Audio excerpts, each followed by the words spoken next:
Hey, what's up everyone? Welcome back to the channel, or if you're new here, hit that subscribe button right now because today we're about to blow your minds with one of the most insane, brain-melting, I need to watch this twice immediately movies ever made. Imagine this. You're sitting in a dimly lit bar in 1970s New York, nursing a whiskey, and the guy next to you starts telling you his life story. Sounds normal, right? Except this story. It involves time travel, a terrorist bombing that kills thousands, a love affair with yourself, and a baby that is literally you. Yeah, you heard that right. What if I told you there's a movie where one single person is their own mother, their own father, their own child, their own lover, and even their own greatest enemy? A film that takes the concept of fate and twists it into a pretzel so tight that by the end, you're questioning if free will even exists. Ladies and gentlemen, this is Predestination, the 2014 Australian sci-fi thriller directed by the Spierig brothers, starring Ethan Hawke and the absolutely phenomenal Sarah Snook. It's based on Robert A. Heinlein's legendary short story, All You Zombies, and trust me, if you've never heard of it, you're in for the ride of your life. This isn't your typical time travel flick like Back to the Future, where you just avoid stepping on butterflies. This is the kind of movie that makes you stare at the ceiling at 3 a.m. going, wait, so the chicken did come from the egg that laid the egg. That was the chicken? We're doing a full scene-by-scene breakdown today, no holding back on spoilers because this is an explanation video. But if you haven't seen it yet, pause right now, go watch it. Still here? Good. Because once we dive in, there's no going back. This movie doesn't just explain time travel, it is time travel. It loops you around until you're part of the paradox. And by the end of this video, you're gonna see why Predestination is not just a great film, it's a goddamn masterpiece that deserves way more love than it got. Let's jump in. But first, massive spoiler warning. Like, we're unpacking everything. The twists, the reveals, the mind-blowing ending. If you're cool with that, smash like, and let's get into the temporal madness. Quick movie background. Released in 2014, Predestination was a low-budget gem, about $5 million, that quietly snuck into theaters and then blew up on streaming. The Spierig brothers, who also did Daybreakers with Hawke, adapted Heinlein's story almost beat for beat, but they made it visual, emotional, and human in a way that hits you right in the soul. Ethan Hawke plays our time-traveling agent, cool, weary, the kind of guy who's seen too much. But the real star? Sarah Snook. She plays multiple versions of the same character across decades, and her performance is chef's kiss. From a vulnerable young woman to a hardened man to everything in between, it's one of the best gender-bending, identity-exploring turns in cinema. The film explores the ultimate predestination paradox, a closed causal loop where events are inevitable because the time traveler causes them in the first place. No changing the past. No altering fate. Just destiny, baby. Alright, enough setup. Let's break this down scene by scene, moment by moment, with all the analysis, theories, and holy crap reactions you need. Grab your notebook, or better yet, your time machine, because we're going in. Scene 1. The opening bomb, 1975 New York. The movie hits the ground running with zero hand-holding. We open in a bustling public space, looks like a train station or airport terminal in 1975. A shadowy figure in a trench coat, face hidden, carrying a violin case, that's our first clue this ain't normal luggage. He's rushing, urgent. The score is tense, ticking like a bomb. He kicks open a door, heads downstairs to some mechanical room. There's a bomb planted there, big, ominous, wires everywhere. He's trying to disarm it, sweating, focused. But then, BAM, another figure appears. Gunfire erupts. Chaos. The shadowy guy gets the bomb into a containment case just as it explodes partially. Flames everywhere. His face is burned to hell. He screams in agony. An unseen person helps him activate something in the violin case, a glowing field, a hum. He vanishes in a flash of light. Time jump. What the hell just happened? This is our introduction to the Temporal Bureau, a secret agency that polices time itself. They send agents back to prevent disasters before they happen. Our burned agent? He's chasing the infamous Fizzle Bomber, a terrorist who's been planting bombs across decades, killing thousands. The 1975 New York attack is supposed to be his big one, 11,000 dead if it goes off. But here's the genius. We don't know who anyone is yet. The movie trusts us to piece it together. The unseen person who helps him? That's future him. Or past him. Or, you'll see. This opening is pure tension. No dialogue for the first few minutes, just visuals and sound. The spy rigs use practical effects, gritty 70s aesthetics, and that violin case as a recurring motif. It's a time machine, disguised as something innocuous. Love that. Thematically. Right away, we're in paradox territory. If the agent stops the bomb, how did the bomber plant it? If he fails, why does he keep trying? Predestination in action. Scene 2. The surgery and the briefing. 1992 Temporal Bureau HQ. Cut to a sterile medical room in 1992. The agent is on the table, face wrapped in grafts. Doctors are working, grafts are stable, but voice and appearance will change. He's told this is his last mission. Retirement after this. He wakes up, looks in the mirror, and boom, it's Ethan Hawke's face now. New look, new voice. The surgery didn't just fix burns, it remade him. We meet Mr. Robertson, Noah Taylor, the no-nonsense boss of the Temporal Bureau. He briefs our agent. The Fizzle Bomber is the only one who's ever beaten us. March 1975, New York. 11,000 dead. You've been close before. The agent, let's call him the barkeep from now on, since that's his next cover, swears the oath. I will uphold the Temporal Bureau regulations. Code 7286. He knows the rules. No changing established events. Jumps limited to 53 years from the invention of time travel in 1981. Deviate. Court-martial or death. This scene is exposition done right. Quick, punchy, delivered with Hawke's gravelly charm. But notice the scars on his body when he changes. Subtle hint. Why does this matter? The Bureau recruits special people, orphans, loners, people with no ties. People like our protagonist. Foreshadowing. Scene 3. The bar in 1970. Meeting the unmarried mother. Now we're in the meat. The barkeep, Hawke, is undercover in a seedy New York bar in 1970. Neon signs, cigarette smoke, classic rock on the jukebox. He's pouring drinks, chatting up patrons. Enter John, played by Sarah Snook in male form. Androgynous, intense, chain-smoking. He's a writer for confession magazines under the pen name The Unmarried Mother.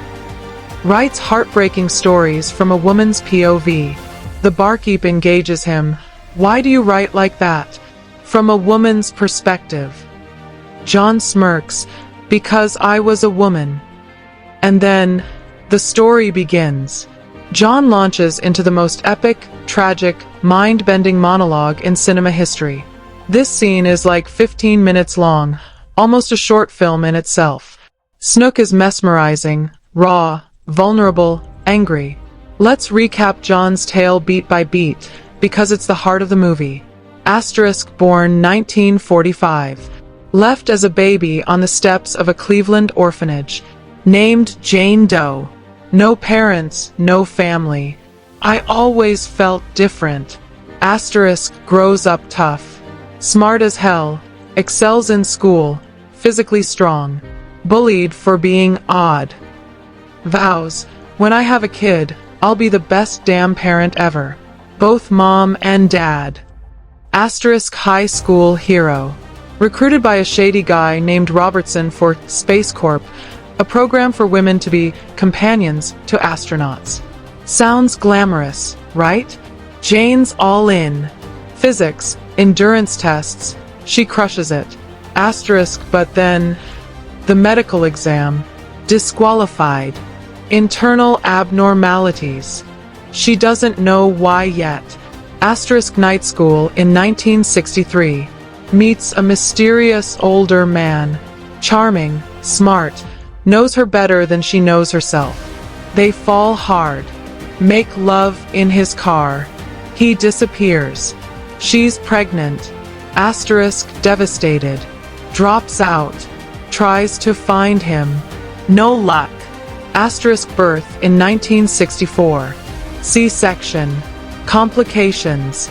Doctors discover Jane is intersex, both sets of organs. The pregnancy damaged her female parts badly. They remove them, reconstruct her as male. Hormone therapy. Name changes to John. Asterisk, and the baby. Stolen from the hospital by a shadowy older man. Gone. John finishes, eyes blazing. That bastard ruined my life. Ripped out my heart. The barkeep listens, sympathetic but knowing. What if I could put him in front of you? The man who did this. Guarantee you'd get away with it. Would you kill him? John. In a heartbeat. This bar scene is masterful. The camera lingers on their faces. The dialogue crackles. You feel John's pain, the orphan, the rejected, the abandoned. Snook switches genders seamlessly. Her voice, posture, everything sells it.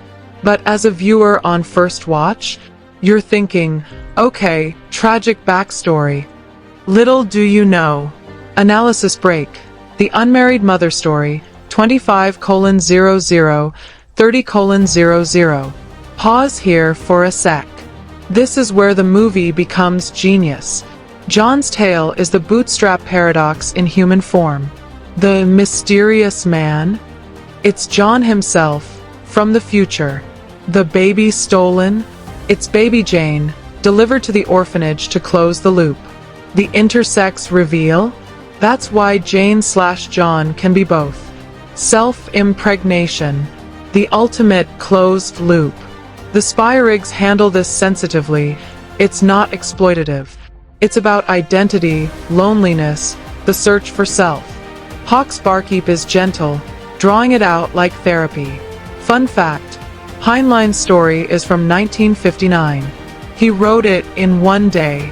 Mind-blowing. Scene 4, the revelation and first-time jump. The barkeep drops the bomb. I'm a temporal agent.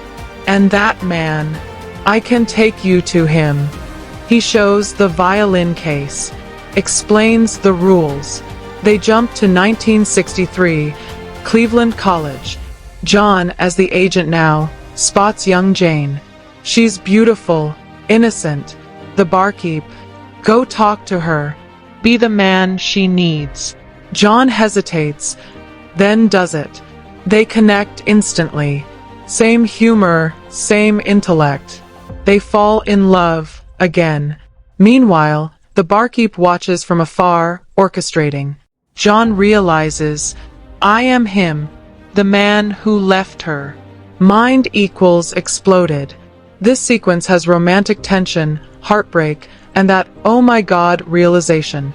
The sex scene is tender, not graphic, focused on connection. Scene 5. The baby kidnapping and the loop closes. Post-birth. Hospital.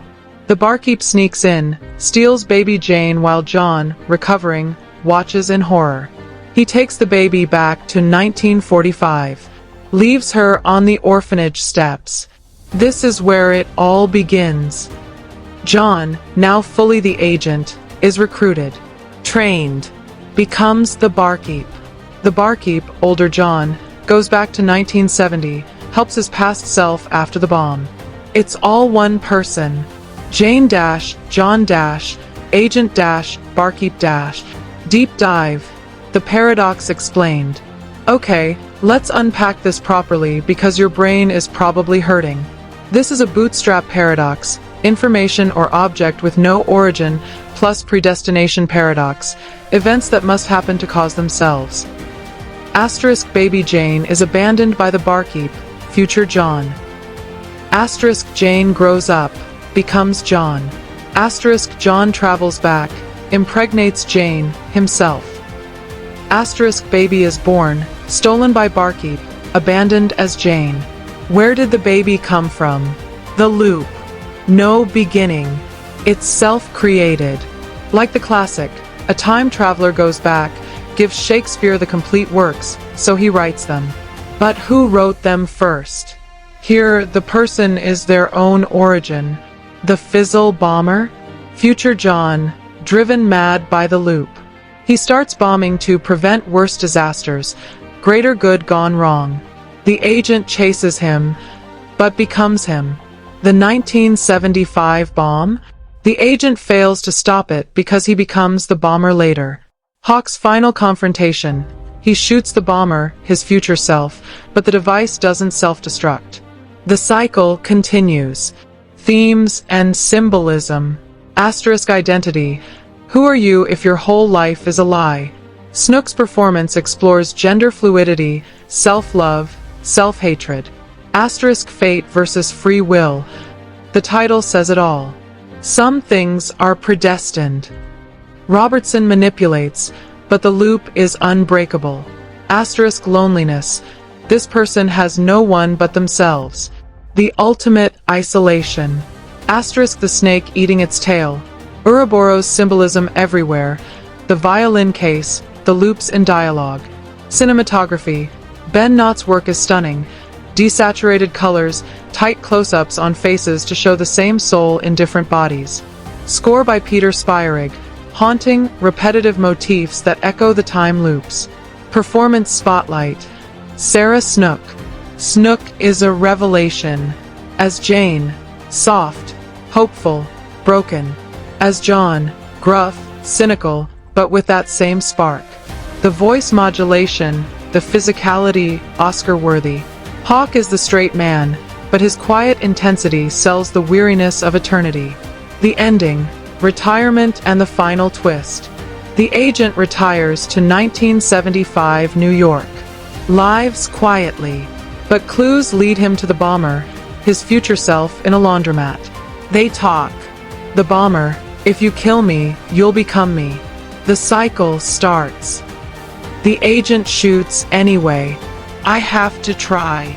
But as he leaves, we see the scars. The robe slips. He's the one who started it all. Final line, a message to his younger self. You are the best thing that's ever happened to me. Why this movie is a masterpiece. Predestination isn't just clever, it's human.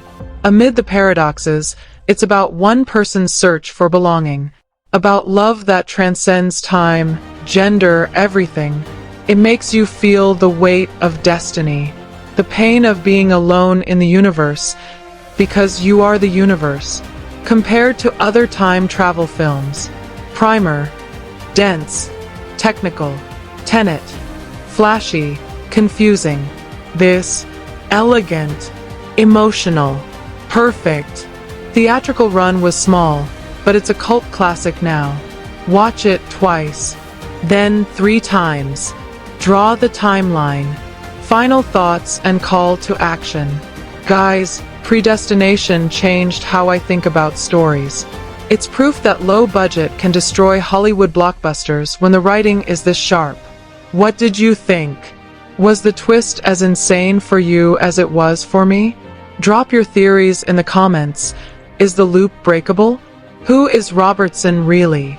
If you love this, check out my video on the Prestige or Arrival.